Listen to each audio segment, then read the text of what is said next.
Hello and welcome back to an episode of the In the Game podcast. I'm your host, Bryan Clinton. I am joined by a very special guest, Matt Brown of Extra Points. We are talking to the guy, the oracle, if you will, of College Football 25. We're so excited to have you on. Matt, how are you doing today? And thanks again for coming on. Hey, listen, it's my pleasure. I'm doing well. I'm glad to be off the road here for a little bit after a very busy June, and excited to talk about this game some more.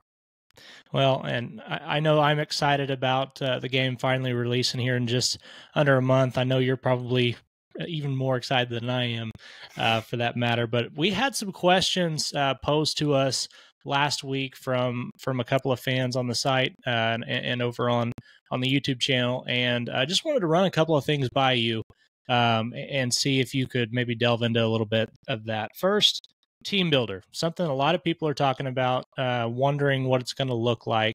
There hasn't been a lot of details released on this, and we thought this might be a good question to ask Matt. Do you know anything about team builder? Is there anything that you can dive into on that?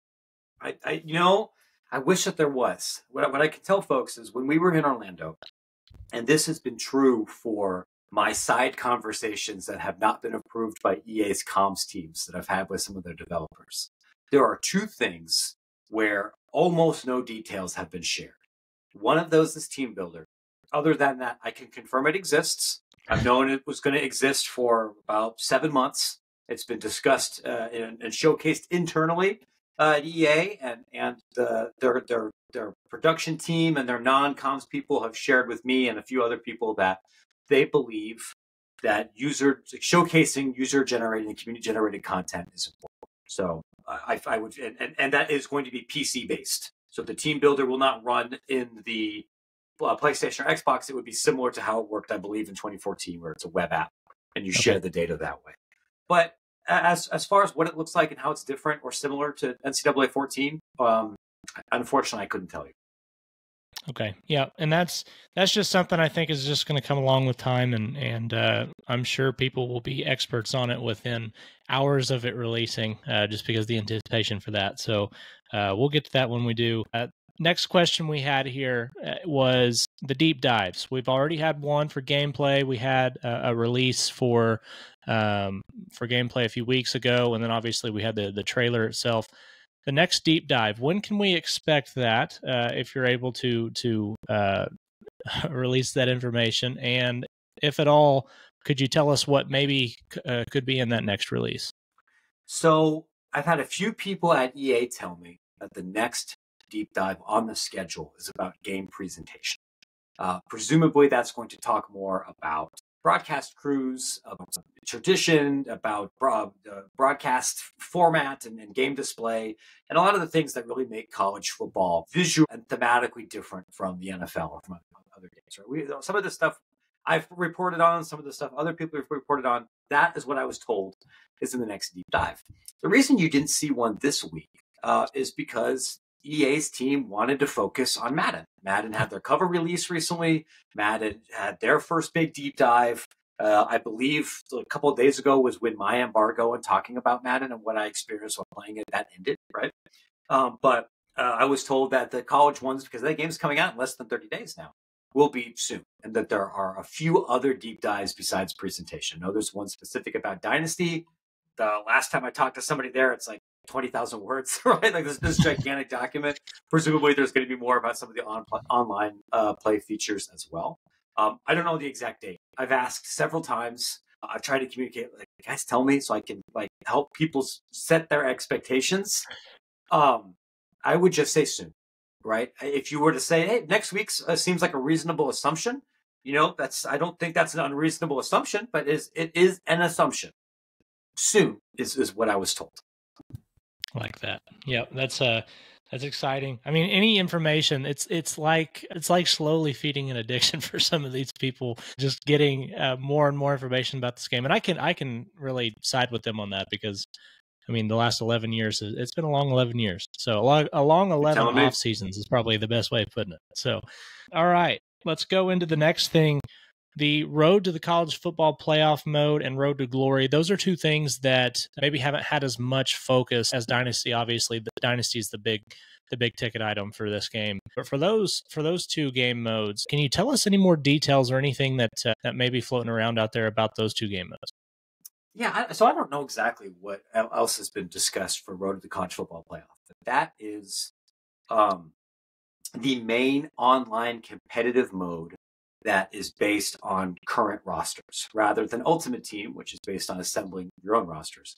Right? The way it's a new game mode for this edition. Obviously, there was no college football playoff before, and the way that, as I understand it, is you are playing seasons, right? So 12-ish games against online opponents. It's an online only mode, and it's a ranked ladder play system, right? So you get different awards or recognition and move up a level if you win certain games, and if you have a terrible season, you risk going down a level. And at the end of the season, there's a college football playoff. So you are playing for a trophy, as it were, in every season. One of the ways that the devs have talked to me about this is they don't want everybody just playing with Ohio State, Georgia, Texas, and Oregon. So you get bonuses for playing with a team that is less popular, or maybe a little, whose overall might be a little bit worse than the team you're playing against, right? Just like you would move up more in the AP poll if you beat somebody with App State or Troy than you might with Ohio State. So that's part of that component, and it's set up because they want people to be able to play against similar caliber opponents. So I've said, like, this, I think, has some appeal for somebody like me. I've written a lot about this game. I've followed a lot about this game. But as you were able to just see in the background there, I'm a father. I have other responsibilities. I'm not playing this thing for 30 hours a week. So if I hop on the sticks against some of these quasi-professional YouTube people, I'm going to get demolished, whether I'm playing with Ohio State or Ohio Dominican. So once I can kind of water can find its level, and I can play with other washed dads, at 9:30 at night, and I can win 60% of my games or something. Perfect. That's the mode for me. And then the people at the very top will get the recognition that they are one of the elite players of this game. So I think we'll learn a little bit more specifically about what some of those rewards and what that recognition might be. I imagine that mode is also going to change a little bit over the course of the season, but that's the core of the road to the college football playoff format. Love it. Yeah, that's awesome. It sounds a lot like ranked play in some of these first-person shooters that you've seen come out recently. So I really like that. As far as the road to glory mode, we've seen some details about that come out. It's you're going to essentially take control of one of however many different position players that you're available, and you can choose what's going to be important to you as a recruit. And you don't necessarily go through your high school season as you did in some of the older games, which some people are upset about. But the dynamic that has been created with this questionnaire of sorts that's going to happen when you go into the game is interesting. So I would like to know, can you kind of expand a little bit on that, and what are some features about that people should be excited about? It is, I would describe it as a slightly different experience than maybe what Road to Glory was in 13 and 14. One of the things that the team wanted to really replicate and demonstrate in this game is to simulate the experience of being an elite college football player. And a major part of that, for anybody that knows a college football player or has covered the sport, knows that the most scarce resource is time. And that's what this game, the RTG mode, really asks you to balance. So as the player, once you decide what caliber of recruit you're going to be, what position you're going to play, what kind of style you're going to be, are you going to be a dual threat option quarterback? Are you going to be the Ben Roethlisberger statue strong arm guy? Are you going to be a pass rusher? Are you going to be a coverage person? Any of that stuff, right? So you can kind of pick what kind of abilities you want, or what your player archetypes could be. But over the course of each week, you have to manage time between 5 different components. So I want to make sure I get these right. You have your training, which is what you do to improve your overall or your specific ratings. You have because there is a progressive. It's not a progressive fatigue system. It's a progressive damage system where you have essentially HP throughout your body. Okay. And if you've been getting banged up, you need time to heal, or else you're not going to be at full strength later in the season. We see this in real life too. In November, most people are have nagging injuries that might Yes. impact their lifestyle. So you have those. You have your coach trust, which is what you need to earn in order to get playing time and to move up the depth chart. Your internal leadership rating, right? You have your GPA, because if you don't go to class, you'll be ruled academically ineligible and you'll miss Yeah. classes. And then you have your NIL, because you might want to spend time out of your week doing promotional activities or signing autographs or going to events. And if you do that, you might get NIL deals that give you in-game boosts. It's hypothetically, right? You do an NIL deal with Gatorade, then your hydration improves and your rest and recovery during a game will be better. If you do an NIL deal with a deep tissue massage company, great. Now your all those nagging, those bumps and bruises you had when you played Florida last week have gone away. And there's not enough time to max out everything. So players, both from how they manage resources from week to week, and also they're going to be given different scenarios that we were told were built to be not have an obvious right answer and to be built on weighted dice rolls, kind of like athletic director simulators. So like I think an example they gave is you're given the opportunity to go off with upperclassmen to do some additional study. Well, you might be able to blow that off, and that could hurt you in the classroom. Or you could blow that off and go do an NIL deal and nothing happens because you're taking communications at Eastern Michigan and you're fine. And maybe that actually benefited you on the field by doing those things, which is exactly what happens in real life. So I actually look at this mode and think it could be exciting to see how people try to tell different stories with different kinds of athletes. I think there's a lot of different ways to play and not an obvious meta or an obvious best way to do it. And you can play through a whole career in around 20 hours. Especially if you kind of super sim when you're not playing, or that freshman year when you're probably not going to be on the field as much, then you decide to hit the transfer portal or not, and what that means for your legacy. Those are all, I think that will make the mode engaging and worth replaying, even if it isn't exactly what people were expecting from the last game that they played. So just the last two questions it's really built something interesting for me, just in my mind. What EA has done is they have taken pieces of, like I said, the first person shooter, where you have the ranked kind of play, you have that competitive side of it, but you also, it sounds like this is going to really hit that high note for people who like role playing games, games where you build out a character and progress them through the story, which this sounds like a lot closer to that, and something that has some more depth to it than maybe we saw from what Madden tried to do with that a couple of years ago. So that should be really exciting for players who enjoy that kind of stuff. I think that's the hope, right? Yes. And we'll see in a couple of weeks how well they stuck the landing. But these games are so complicated now, and they take so many people developing them, that I don't know if anybody could hope to have 60 hours in every component. So the hope there is that no matter how you want to play, and Lord knows from writing about this game over the past couple of years, I've learned that a lot of people like to play this game in some very different ways.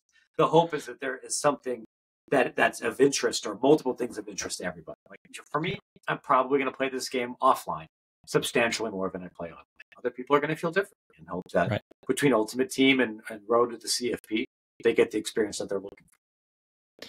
Yeah, I'm excited about it. I mean, that's a lot of. I'm kind of in a similar vein as you. I've got one kid and one on the way. She's due in August, and so I have my first little boy in August. So we'll see how that manages. I would imagine there will be lots of late nights, and perhaps as I'm trying to get the child fed, I'll be able to hop on and play casually. So we'll see how that goes. No, listen, you're going to be up at 2:00 in the morning anyway, so you might as well get a game in. All right, here's one that I'm interested in. Updates in season. So as the game is going along and progressing, and the actual college football season is going on out here in real life for people that still touch grass and aren't going to be stuck inside for years in front of the screen, what are some of those things that we are going to see, if at all, that are updated as the season goes along?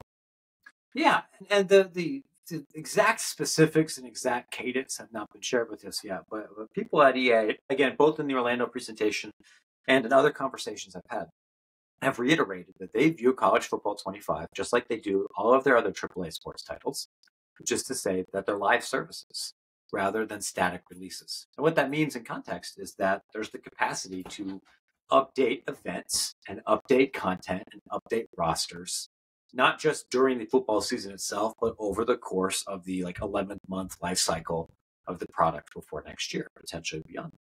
One thing I have heard is that it's not technically very difficult to update rosters. If some walk-on plays absolutely out of his skull and is now starting somewhere by week 4, and he wasn't in the game in the beginning, but they got his NIL paperwork over the summer, it's not difficult to get that guy in the game. Or if somebody transfers, or somebody's injured, or somebody becomes ineligible for whatever reason, it's not hard to make that particular adjustment either. Those are things I think it would be reasonable to assume would happen around the same scale as updates for Madden or NBA 2K or some other potential types. I would imagine there's going to be regular updates to the Ultimate Team live experience, just similar to Madden, probably not at the same scale because the player base is not going to be there, but there'll be other updates on that front. And one of the other things that was mentioned as something that has the potential are updates in playbooks, updates in uniforms, and updates for what we might see on the field, right? If somebody debuts a new uniform in week 5, if the school wants to, there's the mechanism for that to be in the video game by week 6. If somebody is doing some completely different things schematically in week 1, there's a mechanism to get some of those things put into their playbook. Probably not in week 2, but maybe in week 6, depending on the program, right? Some of that depends on what kind of assets and conversations the schools want to share with EA. But that mechanism is there. So I would say, in general, just like with any game that you download or buy in the year of our Lord 2024, exactly what you see when you boot up the game on July 19th or July 20th is not going to be exactly what you have come November 1st. Yeah, and that's interesting because there's one of the things that I think a lot of people, it hasn't been necessarily confirmed, but one of the things that people are concerned about is with the limitations on what you can do with regards to changing players.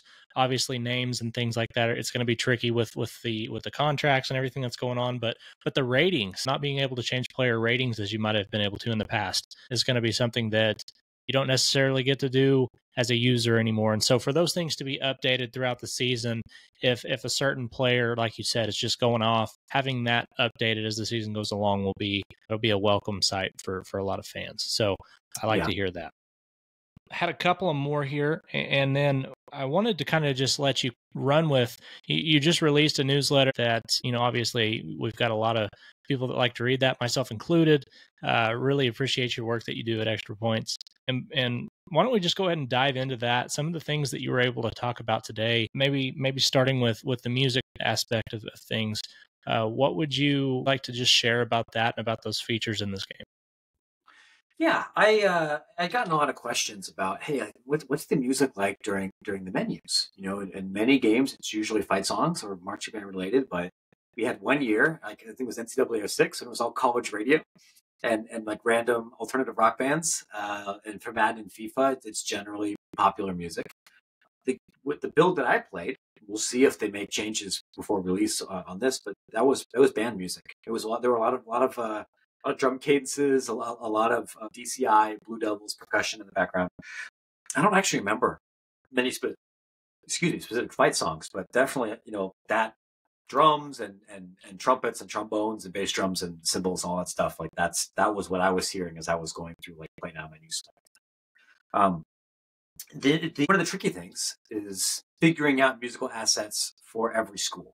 And most schools own their fight song, and they own many of their other common cheers, and that's one easy thing to get licensing for. But most schools also regularly play music that they don't own.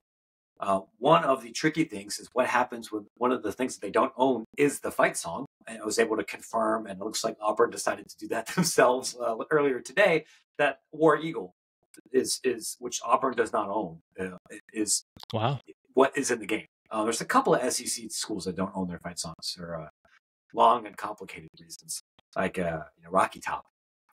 As a dumb Yankee, it's not right. I thought surely that song was made 1906. No, that's from the 60s. Tennessee doesn't know that either. But that's there. But there's other songs that are really, really important to specific schools that are not. Right, Country Roads is played at every West Virginia game. as I understand it, the two sides weren't able to come to terms on the licensing fee for a song that was really only going to be played by one school, so it's not in there. Jump Around at Wisconsin, not in there. Enter Sandman, not in there.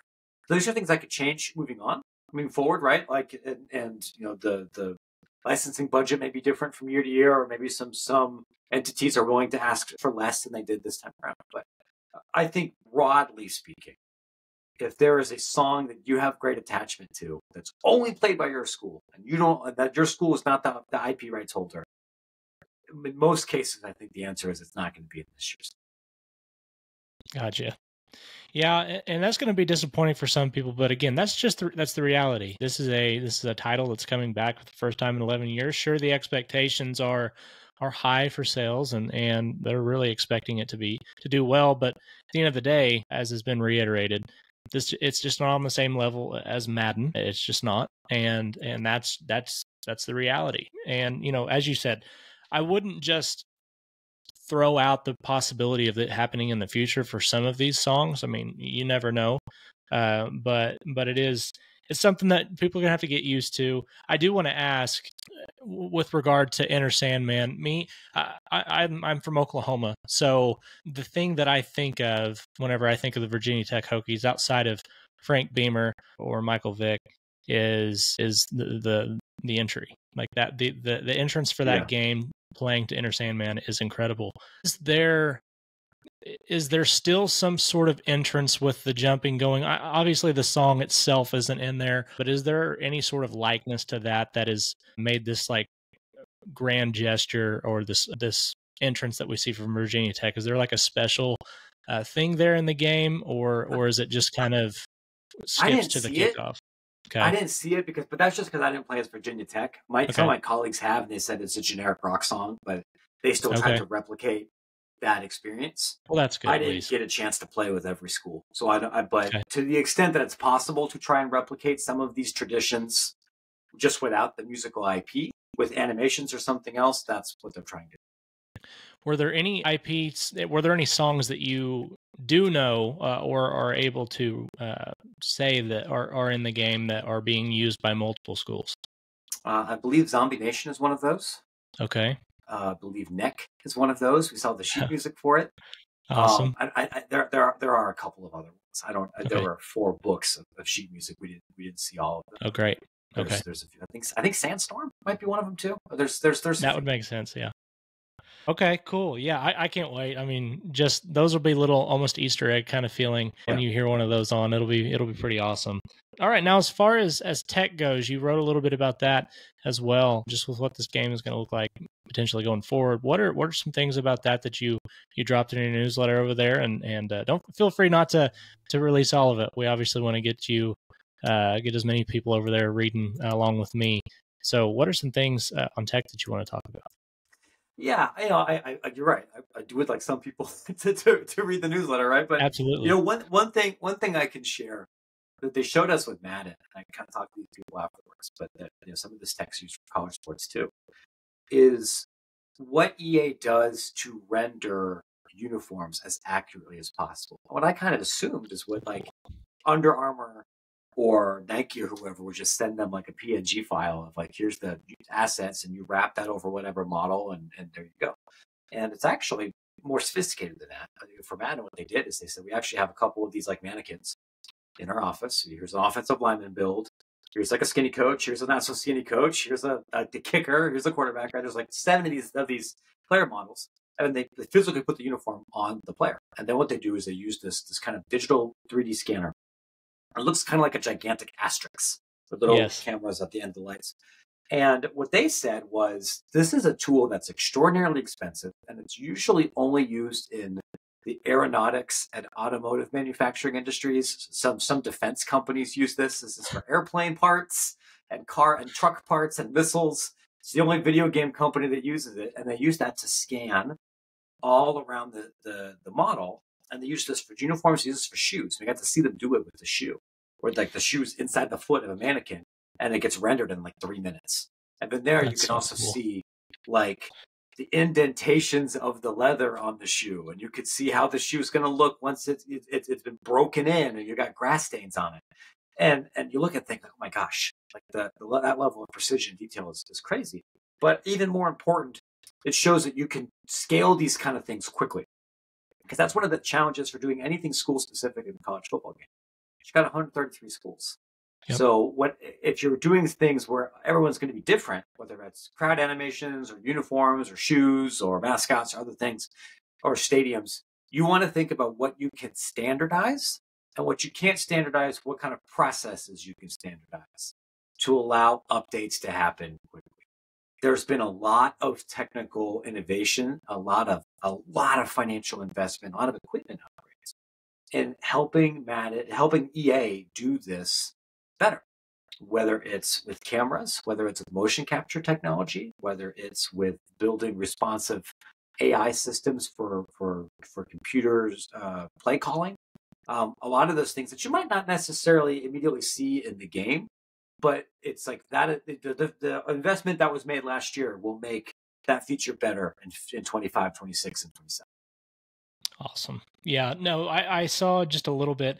I noticed whenever the first trailer came out and we had some still shots of some of these uniforms, you could see the stitching of the Nike logo, particularly with Florida State, and it was just incredible, the level of detail there. So, all right, before we let you go, I know you're a busy man. These are more just from me. You don't really have to expand upon them too much. Who was your favorite team to play with whenever you had the opportunity to actually play this game?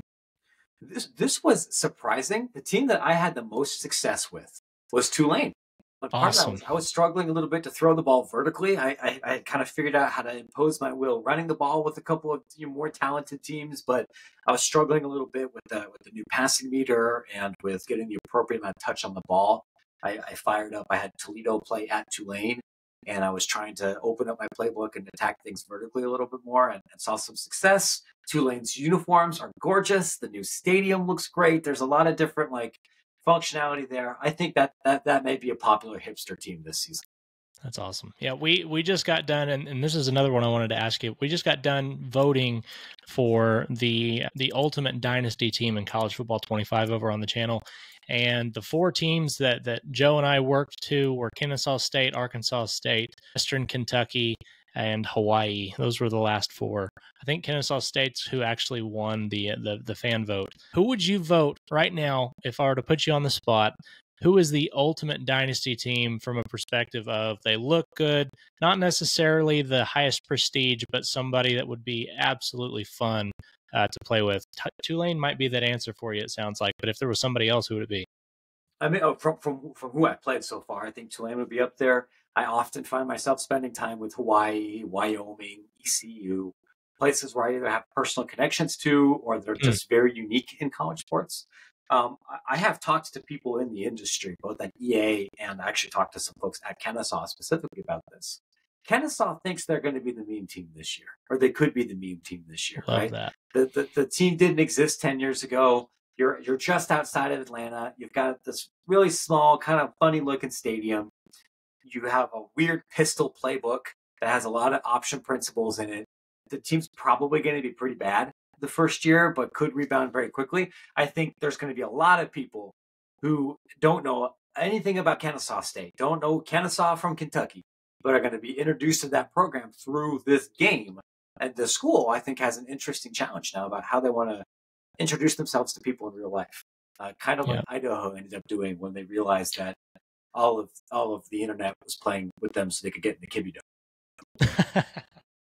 That's awesome. All right, before we let you go, tell us where we can find you on Twitter and obviously over at Extra Points. Appreciate you once again for coming on, but where can we find all your information?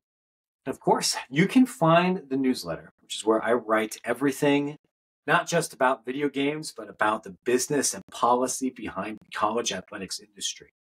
We had a story about Oklahoma softball recently. We've had stories about collegiate bowling, a lot about the House settlement and labor law and NIL and a lot of those kind of things. You can find that at extrapointsmb.com, along with all of our copious amounts of coverage of EA Sports College Football 25. You can find me on Twitter at MattBrownEP. Matt, thank you so much again for coming on. And this has been an awesome episode. Can't wait to have you on again in the future. And for that's going to do it for us today. Appreciate you once again. And this has been the In the Game podcast. We'll catch you next time.